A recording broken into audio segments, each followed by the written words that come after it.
నమస్తే, welcome to our channel. నేను మీ శాలిని. నకిలీ మద్యంకు సంబంధించి వైసీపీ మాజీ ఎమ్మెల్యే జోగి రమేష్ గారైతే నాకు ఎటువంటి సంబంధం లేదు, ఎటువంటి వ్యూహం లేదు అని ఎన్నోసార్లు చెప్పడం జరిగింది. మొన్న కూడా చూసుకుంటే కనకదుర్గం గుడికెళ్ళి కూడా ఆడ ప్రమాణం చేశారు. నా మీద కక్షపూరిత రాజకీయం చేస్తున్నారు, కుట్ర చేస్తున్నారన్న వ్యాఖ్యలు చేస్తున్నారు. నిజంగా ఈ నకిలీ మద్యకు సంబంధించి ఇక జోగి రమేష్ గారికైతే ఉచ్చు బిగించబోతుందని మనకు వస్తున్న సమాచారం. ఇలాంటి అంశాలను చర్చించే ముందు స్టూడియోలో ఉన్నారు ప్రముఖ రాజకీయ విశ్లేషకులు అప్సాని రాజేష్ గారు ఉన్నారు. వారిని అడిగి తెలుసుకునే ప్రయత్నం చేద్దాం. నమస్కారం సార్. నమస్కారం సార్. ఇటీవల చూసుకుంటే నకిలీ మద్యానికి సంబంధించి జోగి రమేష్ గారికి అయితే ఉచ్చు బిగించబోతున్నారు మనకు వస్తున్న సమాచారం. అయితే జోగి రమేష్ గారు మన ఇటీవల కనకదుర్గం గుడికి వెళ్ళి కూడా ప్రమాణం చేశారు సార్, నాకు ఎటువంటి సంబంధం లేదని. నిజంగా ఈ జోగి రమేష్ గారు వ్యాఖ్యలను ఏ విధంగా చూడాలి సార్? మామూలుగా ఏదైనా ఒక కేసు న్యాయస్థానం దగ్గరికి విచారణకు వచ్చినప్పుడు ఆ విచారణ ఎదుర్కొనే సందర్భంగా సాక్షులు కానీ విచారణ ఎదుర్కొంటున్న అక్యూజ్డ్ కానీ వాళ్ళకి సంబంధించిన వాంగ్మూలం నమోదు చేసేటప్పుడు ఆ కోర్టులో ఉన్న ప్రొసీడింగ్స్ ఏంటి అంటే వాళ్ళ నమ్మకాలను అనుసరించి వాళ్ళ ప్రార్థన బుక్ని తీసుకొస్తారు. భగవద్గీత కానీ బైబిల్ కానీ ఏదైనా సరే. ఆ భగవద్గీత ఫాలో అయ్యే హిందువులు అనుకో, ఆ భగవద్గీత మీద ప్రమాణం చేపిస్తారు. భగవద్గీత మీద ప్రమాణం చేసి అంతా నిజమే చెప్తాను, అబద్ధం చెప్పను అని ప్రమాణం చేపిస్తారు. మనందరం కొన్ని వందల వేల ప్రతిరోజు రాష్ట్ర వ్యాప్తంగా దేశవ్యాప్తంగా ఉండే ప్రతి న్యాయస్థానంలో ప్రతి కేసులో యూజువల్గా జరిగే ప్రొసీజర్ ఇది. మనకు తెలుసు కదా. ఈ ప్రమాణాలు చేసిన వాళ్ళు న్యాయస్థానాల్లో అన్ని నిజాలే చెప్తున్నారా? అన్ని నిజాలే చెప్తే మనం భగవద్గీత మీద ప్రమాణం చేశాం కాబట్టి ఇప్పుడు మనం కనుక అబద్ధం చెప్తే ఈ బోను మనకు దిగేటప్పటికి దేవుడు మనకు శిక్షేస్తాడు. మనకి కాళ్ళు చేతులు వంకరలు పోయి మన చూపు కనపడకుండా పోయి మనకి పక్షవాతమో ఏదో వచ్చి స్ట్రెచర్ మీద మోసుకెళ్లే పరిస్థితులు ఉత్పన్నం అవుతాయి అని చెప్పనే భయం కనుకుంటే అటువంటి ఇమ్మీడియట్ రియాక్షను పనిష్మెంట్ కనుక ఆ ప్రమాణాన్ని ఉల్లంఘిస్తే జరుగుద్ది అన్న భయం ఉంటే, లేదు ప్రాక్టికల్గా అలా జరగటానికి సాధ్యపడితే అప్పుడు ఈ దేవుళ్ళ దగ్గర ప్రమాణాలు, రాజ్యాంగం మీద ప్రమాణాలు ఇలా చేసి ప్రమాణ ఉల్లంఘనకు పాల్పడితే ఎదురుగా పోయే కాన్సిక్వెన్సెస్ ఏంటనేది భయం ఉంటుంది. కానీ రాజ్యాంగం మీద ప్రమాణ స్వీకారం చేసి భయము, పక్షపాతము, రాగద్వేషాలకు అతీతంగా పరిపాలన చేస్తామని చెప్పని పదవులు అనుభవించి ఎమ్మెల్యేలుగా శాసనసభలో ప్రమాణ స్వీకారం చేస్తారు. సభ నియమాలకి సభ సాంప్రదాయాలకి కట్టుబడి పనిచేస్తామంటారు. కానీ అదే వ్యక్తులు సభ నియమాలు తొంగలో దొక్కి సభ సాంప్రదాయాలు గాలి వదిలేసి నిండు సభలో సభకి సంబంధం లేని వ్యక్తుల ప్రస్తావన తీసుకొచ్చి వాళ్ళని అసభ్య పదజాలంతో దూషించే నైజం ఉన్న జోగి రమేష్ లాంటి వ్యక్తులకి ఇవాళ ఆలయాల దగ్గరికి వెళ్ళి నేను అమాయకుణ్ణి ఆణిముచ్చానని చెప్పని చేసే ప్రమాణాలు ఎవరి కళ్ళు తోడవటానికి? మావాడేదో ప్రమాణం చేశాడు, చంద్రబాబు లోకేష్ కూడా ప్రమాణానికి రమ్మని చెప్పని వాళ్ళ మీడియాలో వాళ్ళ సోషల్ మీడియాలో వాళ్ళ భజన వాళ్ళు చేసుకోవడానికి ఉపయోగపడుద్ది. అంతేగాని చట్ట పరిధిలో నీ మీద ఆరోపణలు వచ్చినప్పుడు చట్టబద్ధంగానే ఆరోపణలో నీ నిజాయితీ నువ్వు నిరూపించుకోవాలి, విచారణ ఎదుర్కొనే నిరూపించుకోవాలి. అంతేగాని నీ మీద ఆరోపణలు చేస్తుంది ఎవరు?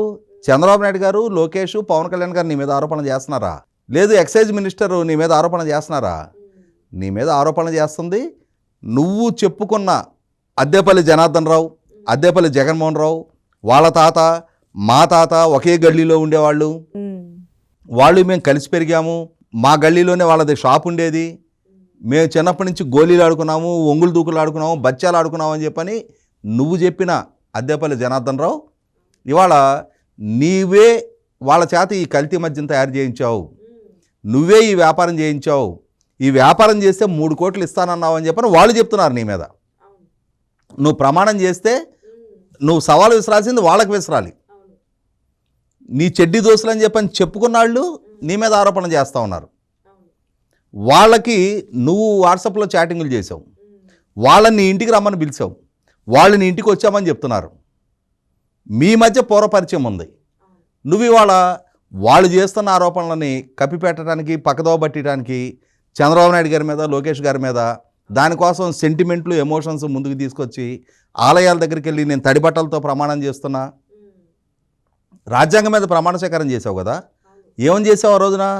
భయము పక్షపాతము రాగద్వేషాలకు అతీతంగా పరిపాలన చేస్తానన్నావు. కానీ నువ్వేం చేసావు?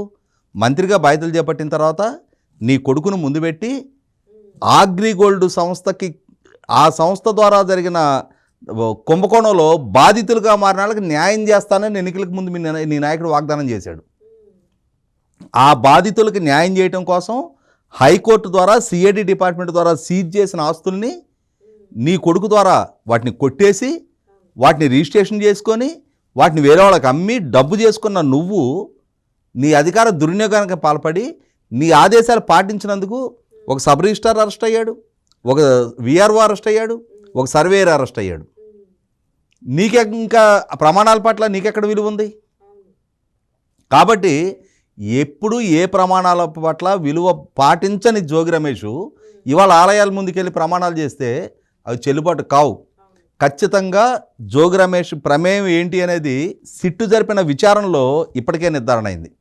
అద్దేపల్లి జనార్దన్ రావు, అద్దేపల్లి జగన్మోహన్ రావు కస్టడీ పిటిషన్ ద్వారా వాళ్ళని తీసుకొని విచారించిన సందర్భంగా వాళ్ళు విచారణలో ఇచ్చిన స్టేట్మెంట్ ప్రాతిపదికగా ఇప్పటికే సిట్టు సేకరించిన సాక్ష్యాధారాల ప్రాతిపదికగా నీకు వాళ్ళకి మధ్య జరిగిన చాటింగ్ వ్యవహారాలు వెలుగులోకి వచ్చినాయి. సీసీటీవీ ఫుటేజ్ నీ ఇంటికి వాళ్ళు వచ్చి కలిసిన అంశం నిర్ధారణ అయింది. అన్నిటికన్నా ముఖ్యంగా ఇప్పుడు వాళ్ళని కస్టడీలోకి తీసుకొని విచారించిన నేపథ్యంలో నీకు వాళ్ళకి మధ్య జరిగిన ఆర్థిక లావాదేవీలకు సంబంధించిన సమాచారం కూడా సిట్టికి నిర్ధారణ అయినట్టుగా తెలుస్తుంది. కాబట్టి ఖచ్చితంగా జోగి రమేష్ తాను చేసిన పాపానికి తగిన మూల్యం చెల్లించుకునే తీరాలి. జగన్మోహన్ రెడ్డి క్యాబినెట్లో ఇప్పటికే మాజీ మంత్రిగా ఉన్న కాకాని గోవర్ధన్ రెడ్డి జైలుకి వెళ్ళి వచ్చాడు. మళ్ళీ జైలు బాట పట్టబోతున్న జగన్మోహన్ రెడ్డి మాజీ మంత్రుల్లో రెండో వ్యక్తిగా జోగి రమేష్ ఆల్రెడీ ఇప్పుడు లైనప్ అయి ఉన్నాడు. ఖచ్చితంగా జోగి రమేష్ ఈరోజు కాకపోతే రేపు, రేపు కాకపోతే ఎల్లుండి సిట్టు విచారణ ఎదుర్కోవటం ఖాయం. అతనికి సంబంధించిన స్పష్టమైన సాక్ష్యాధారాలు ఎదురుపెట్టడం ఖాయం. అతని ప్రమేయం నిర్ధారణ అవటం ఖాయం.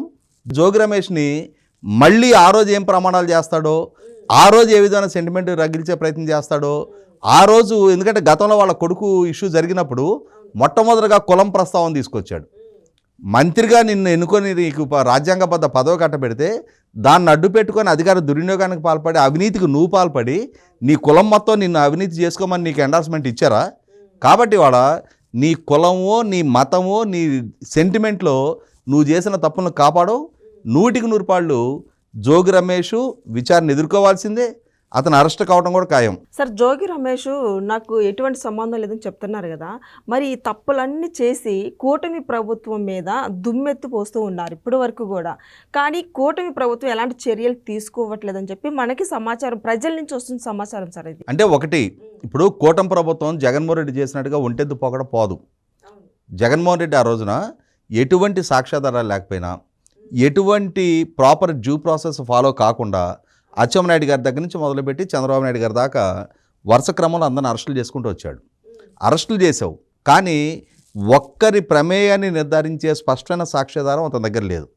కేవలం తన రాజకీయ ప్రత్యర్థులు కాబట్టి వాళ్ళ మీద తన అధికారాన్ని జులువుని చూపించుకునే క్రమంలో వాళ్ళందరిని అరెస్టులు చేసుకుంటూ వచ్చావు. అంతిమంగా ఈ డ్యూ ప్రాసెస్ ఫాలో కాకుండా చేసిన అరెస్టుల పర్యవసానం జగన్మోహన్ రెడ్డి పట్ల ప్రజల్లో ఎటువంటి అభిప్రాయం వ్యక్తమైంది అనేది ఎన్నికల్లో చూసాం.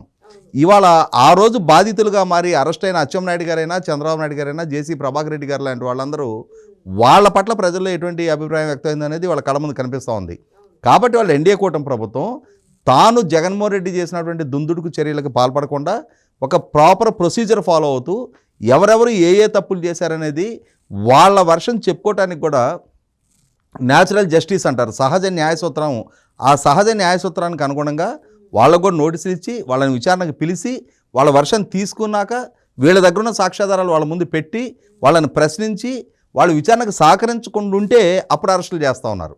కానీ ఈలోగా వాళ్ళు సహజ న్యాయసూత్రం ప్రకారం వాళ్ళకి ప్రభుత్వం వైపు నుంచి అందిస్తున్న సహకారాన్ని వాళ్ళు దాన్ని వినియోగించుకోకుండా వాళ్ళు పారిపోతూ ఉన్నారు, కోర్టులకు వెళ్తూ ఉన్నారు. అన్ని అవకాశాలని వినియోగించుకున్న తర్వాత కాంట్రవర్సీ సిచ్యుయేషన్లో అప్పుడైతే సరెండర్ అవుతున్నారు, లేదా అరెస్టులు అవుతున్నారు. కాబట్టి ఇక్కడ తప్పు చేసిన వాడు అంతిమంగా చట్టం ముందు దోషిగా ఎస్టాబ్లిష్ అవటం ఖాయం. ఎన్డీఏ కూటమి ప్రభుత్వం కూడా ఇవాళ ఎవరెవరు ఏం తప్పులు చేశారనేది ప్రాపర్ డాక్యుమెంటల్ ఎవిడెన్స్ కలెక్ట్ చేసిన తర్వాత వాళ్ళ తప్పుని వాళ్ళ ముందు ఎస్టాబ్లిష్ చేసి అప్పుడు అరెస్టులు చేస్తూ ఉన్నారు. కాబట్టి జగన్మోహన్ రెడ్డి గారి అరెస్టుల నాటికి నేడు చంద్రబాబు నాయుడు గారి ప్రభుత్వ హయాంలో జరుగుతున్న అరెస్టులకి మధ్య చాలా వ్యత్యాసం ఉంది. ఇవాళ ఈ ప్రభుత్వ హయాంలో కూడా నందిగం సురేష్, బోరుగడ్డ అనిల్తో మొదలుపెట్టి కాకాని గోవర్ధన్ రెడ్డి, చెవిరెడ్డి భాస్కర్ రెడ్డి, మిథున్ రెడ్డి వరకు చాలామంది సీనియర్ నాయకులు అరెస్టులు అయ్యారు. వాళ్ళు చేసిన తప్పులకి భవిష్యత్తులో కూడా చాలామంది వాళ్ళ మూల్యాన్ని చెల్లించే తీరుతారు. Thank you sir.